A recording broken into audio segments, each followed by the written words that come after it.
যে আর যে উম্মত দুরুস্তায় সালাম পেশ করে দরুদ সালাম পেশ করে সেই উম্মতের দরুদ সালাম আর আছে ফেরেশতার মাধ্যমে পৌঁছে দিয়ে যায়।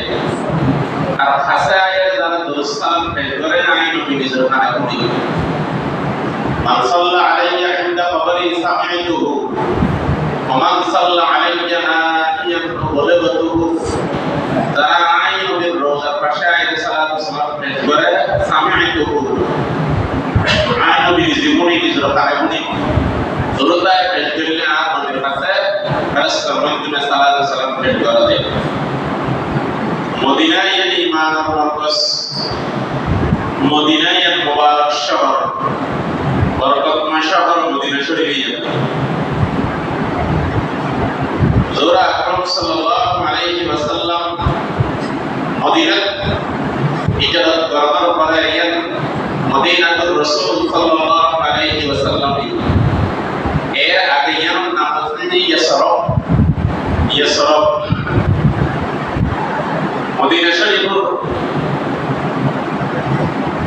এক নম্বরের ফজিলত যে হুজুর সাল্লাল্লাহু আলাইহি সাল্লাম মদিনার মাটি দ্বারা সৃষ্টি করেন আল্লাহ তাআলা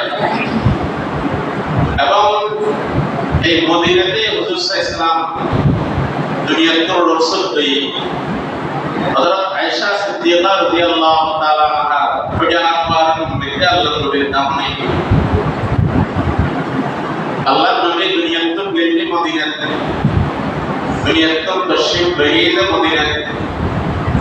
মদিনাতে দেখো যারা হুজুর দুনিয়ার তো বেশি বেরিয়ে ইন্তেকাল করবেন যারা এই রাসূল যে হযরত আয়েশা সিদ্দিকা রাদিয়াল্লাহু তাআলা আনহা ফজানাত বিলম্বর মদিনা শরীফের কোরআন পর্বতে আল্লাহ তাআলা কথা বলেছেন। কোরআন শরীফের পর্বতে আল্লাহ তাআলা মদিনা শরীফের কথা বলেছেন। মদিনা মাথা করে গেলে বিজয় হয়ে গেলে কোনো যুদ্ধ জিহাদ করার না হয়।